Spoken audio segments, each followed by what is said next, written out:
மலைகளின் இளவரசியான கொடைக்கானல் இயற்கை வள சுரண்டல்களால் மிகப்பெரிய பாதிப்புக்கு உள்ளாவதாக அச்சம் தெரிவிக்கின்றனர் பொதுமக்கள் மற்றும் சுற்றுச்சூழல் ஆர்வலர்கள்.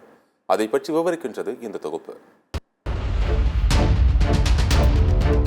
திண்டுக்கல் மாவட்டத்தில் அமைந்துள்ளது மலைகளின் இளவரசியான கொடைக்கானல். உலக சுற்றுலா தலமான இங்கு இயற்கை அழகை ரசிப்பதற்கும் பசுமையான புல்வெளிகளை இருபுறங்களும் பசுமை போர்த்திய மரங்களை பார்ப்பதற்கும் தினம்தோறும் ஆயிரக்கணக்கான சுற்றுலா பயணிகள் இங்கு வருகை தருகின்றனர். கொடைக்கானல் மேற்கு தொடர்ச்சி மலையில் சுமார் 7000 அடி உயரத்தில் சுமார் 21,000 சதுர கிலோமீட்டர் பரப்பளவு கொண்ட பகுதி. 1821ஆம் ஆண்டு British surveyor general B.S. Ward வெப்பத்தில் இருந்து தங்களை பாதுகாத்துக் கொள்வதற்கும் தொற்று நோய் ஏற்படாமல் தடுப்பதற்கும் இந்த இடம் ஏற்றதாக இருப்பதை அறிந்து இங்கு குடியேறினார். இயற்கை அன்னையின் படைப்பால் உலகத்தில் உள்ள அனைத்து மலை பயிர்களும் இங்கு பயிரிடப்பட்டு விவசாயம் செய்யப்பட்டு வருகின்றது. குறிப்பாக கேரட், பீட்ரூட், பீன்ஸ், பட்டாணி, காலிஃபிளவர், முள்ளங்கி, முட்டைக்கோஸ், உருளைக்கிழங்கு, வெள்ளைப்பூண்டு, பிளம்ஸ், பட்டர் ஃப்ரூட்ஸ், கிவி பழம், ஆரஞ்சு, மிளகு, ஏலம், கிராம்பு, குங்குமப்பூ, ஆப்பிள் என ஏராளமான காய்கறிகள், பழங்கள் இங்கு விவசாயம் செய்யப்பட்டு வருகின்றன.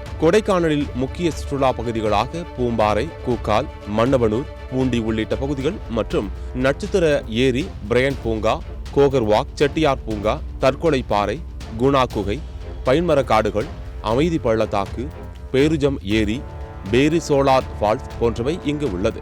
பல வருடங்களுக்கு முன்பு வரை கொடைக்கானலுக்கு சுற்றுலாவுக்கு வரும் அனைவரும் வியர்ந்து பார்க்கும் அளவுக்கு எங்கு பார்த்தாலும் வானுயர வளர்ந்த மரங்களும் இருந்தன.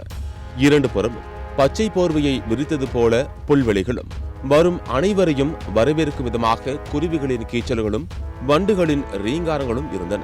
இப்படி இயற்கை அழகு போர்த்திய கொடைக்கானல் சமூக விரோதிகளின் பணத்தாசையால் சுரண்டப்படும் இயற்கை மற்றும் கனிம வளங்களாலும் தொழிலதிபர்கள், அரசியல்வாதிகள் தொடர்ந்து வணிக நோக்கில் கொடைக்கானலில் வணிக வளாகம், தங்கும் விடுதிகள் என கட்டப்பட்டு வருவதாலும் தற்போது அழிவை நோக்கி செல்கிறது என்கின்றனர் சமூக ஆர்வலர்கள்.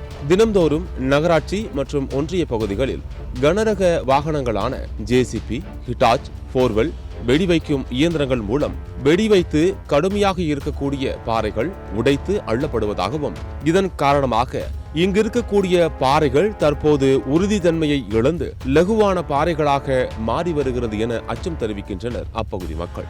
இப்பகுதிகள் தினம்தோறும் 10க்கும் மேற்பட்ட கனரக வாகனங்களில் சட்டவிரோதமாக மரங்களை வெட்டி எடுத்துச் செல்வதும், வீடுகளை கட்டுபவர்கள் விதிகளை மீறி வெடி வைப்பதும், அடுக்குமாடி வணிக வளாகங்கள் கட்டுவதற்கு விதிகளை காற்றில் பறக்க விட்டு அனுமதி வழங்கி வருவதும் தற்போது கொடைக்கானல் மக்களிடம் அச்சத்தை ஏற்படுத்தியுள்ளது. நாங்கள்லாம் எங்களுடைய பள்ளி பருவங்கள், எங்களுடைய சிறு வயசுல எல்லாம் எங்களுடைய கொடைக்கானல் எல்லாம் பார்த்தோம் அப்படின்னா அவ்வளோ இயற்கை, இப்போ சொல்கிறாங்கல்ல இயற்கையிலே கொஞ்சம் கொடைக்கானல், அது கொஞ்சம் கூட மாறாமல் அதே இயற்கை வளத்தோடு தான் இருந்தது. இன்றைய காலகட்டத்தில் பார்த்தோம் அப்படின்னா கொடைக்கானல் ஃபுல்லாகவே இருக்கிற எல்லா மரங்களாக இருக்கட்டும், தோட்டங்களாக இருக்கட்டும் எல்லாத்தையுமே அழிச்சிட்டு அது ஃபுல்லாகவே கட்டிட பணிகள்லாம் மேற்கொண்டு கொடைக்கானலே ஒரு கட்டிட மயமாக தான் இருக்குது. இது ஏன் நான் சொல்ல வரேன் அப்படின்னா, கொடைக்கானலில் ஓரளவுக்கு மீறி இயற்கை வளங்களை பாதுகாக்கணும் அப்படின்றதுக்காகவே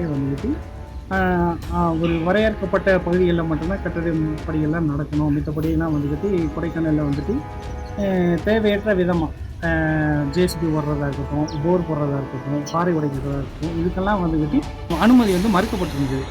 ஆனால் இன்றைக்கி இருக்கிற காலகட்டத்தில் பார்த்தோம் அப்படின்னா அங்கங்கே பார்த்தோம் அப்படின்னா இன்னுமே JCB ஓடிக்கிட்டு 400 அடிக்கு மேலே போர் போட்டுக்கிட்டு இருக்காங்க. அதே மாதிரி வீடு கட்டணும் அப்படின்றதுக்காக பாறைகள்லாம் உடைக்கிறதுக்காக மருந்து வச்சு, வெடி மருந்துகள் வச்சு இந்த பாறைகள்லாம் புழக்கிறாங்க. இதனால் என்ன ஆகும் அப்படின்னா இந்த நிலச்சரிவு அது மாதிரி ஒரு அபாயகரமான சூழ்நிலை ஏற்படக்கூடிய வாய்ப்புகளை உருவாக்கி வச்சுருக்காங்க. இதே மாதிரி சூழ்நிலை இன்னும் ஒரு 10 வருஷத்துக்கு மேலே தொடர்ந்துருச்சு அப்படின்னா வெளி மாநிலங்களில் நடக்கிற மாதிரி இயற்கை சீற்றமும் இங்கே கொடைக்கானலில் நடக்கிறதுக்கான வாய்ப்பு அதிக அளவில் இருக்குது. அதனால் கட்டிட பணிகள், கட்டுமான பணிகள் இது எல்லாத்தையுமே தவிர்த்துட்டு இயற்கைக்கும் விவசாயத்துக்கும் முக்கியத்துவம் கொடுத்து விவசாயத்தை காப்பாற்றினாங்கன்னா கொஞ்சம் நல்லா இருக்கும். இங்குள்ள இயற்கையை அழிக்கும் முயற்சியில் இயந்திர பயன்பாடுகள் அதிக அளவுக்கு ஈடுபடுத்தப்படுவதும், அதேபோல் மலைகளில் இருந்து வரும் நீரோடைகள், சிற்றோடைகள் அனைத்தும் வழிமறித்து குடியிருப்புகள் கட்டி வருவதும் பெரும் ஆபத்தை ஏற்படுத்துவதற்கு வழிவகுக்கும் என வருத்தம் தெரிவிக்கும் வன ஆர்வலர்கள். இதுபோன்ற செயல்கள் அனைத்தும் வனத்துறை, வருவாய்த்துறை அதிகாரிகள் மற்றும் ஊராட்சி மன்ற அலுவலர்களின் ஆதரவுடன் பட்டா நிலங்கள், அரசு புறம்போக்கு, வனப்பகுதி உள்ளிட்ட அனைத்து பகுதிகளிலும் நடைபெறுவதாக குற்றம் சாட்டுகின்றனர்.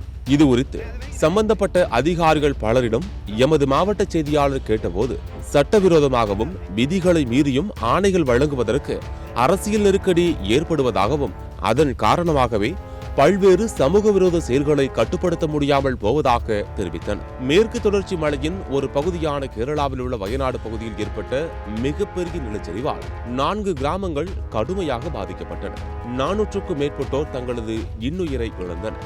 இதற்கெல்லாம் அங்கிருந்த இயற்கை வளங்கள் கட்டுப்பாடின்றி சூறையாடப்பட்டதும் விதிமுறைகளை மீறி கட்டிடங்கள் கட்டப்பட்டதுமே காரணமாக முன்வைக்கப்படுகின்றன. கொடைக்கானல் மலைப்பகுதி கடினமான பாறைகளை கொண்டதாக இருந்தாலும் தொடர்ந்து பல வருடங்களாக இங்குள்ள இயற்கை வளங்கள் சுரண்டப்பட்டு வருவதன் காரணமாக தற்போது இங்குள்ள பாறைகள் முழுவதும் உறுதி இழந்து அவ்வப்போது சிறிய வகை நிலச்சரிவுகள் ஏற்பட்டு வருகிறது என்கின்றனர் சமூக ஆர்வலர்கள். காலநிலை மாற்றத்தால் வயநாட்டில் பெய்த தொடர் கனமழை அல்லது இமாச்சல பிரதேசத்தில் ஏற்பட்ட மேகவெடிப்பு போன்ற ஏதேனும் பாதிப்பு இங்கு ஏற்பட்டால் இப்பகுதியில் உள்ள மக்கள் அனைவரும் கண்டிப்பாக மிகப்பெரிய அசம்பாவிதத்தை சந்திக்க வேண்டிய சூழலை ஏற்படும் என்கின்றனர் சுற்றுச்சூழல் ஆர்வலர்கள்.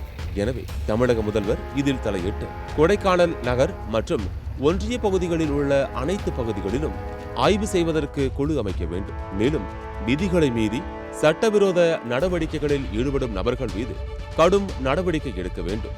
ஒரு மரத்தை வெட்டினால் 2 மரக்கன்றுகள் நட வேண்டும் என்று நீதிமன்றம் உத்தரவிட்டிருப்பதை கண்காணிக்காமல் காற்றில் பறக்கவிட்ட அதிகாரிகள் மீது நடவடிக்கை எடுத்து அனைத்து பகுதிகளிலும் காப்பு காடுகளை உருவாக்கி உலக சுற்றுலா தலமான கொடைக்கானல் மலையை பாதுகாக்க வேண்டும் என கோரிக்கை வைக்கின்றனர் அப்பகுதி மக்கள் மற்றும் சுற்றுச்சூழல் ஆர்வலர்கள். கொடைக்கானல் கனமான பாறைகள் அமைந்திருந்தாலும் நிலச்சரிவு ஏற்படுறதுக்கு வாய்ப்பு கிடையாது. ஆனாலும் ஆற்றோரம் அனுமதி இல்லாத நீர்பிடிப்பு பகுதிகளில் கட்டடங்கள் கட்டுறது, ஜேசிபி வாகனத்தை பயன்படுத்துறது, போர்வெளி இயந்திரம் மூலியமாக கடின பாறைகளை அதை இலகுவான பாறைகளாக மாற்றக்கூடிய சூழல் அனுமதி இல்லாமல் நடைபெறுவதனால கொடைக்கானல்லையும் இந்த மாதிரி ஒரு நிலச்சரிவு ஏற்படுமா அப்படிங்கிறது ஒரு அச்சத்தை ஏற்படுத்தி இருக்கு.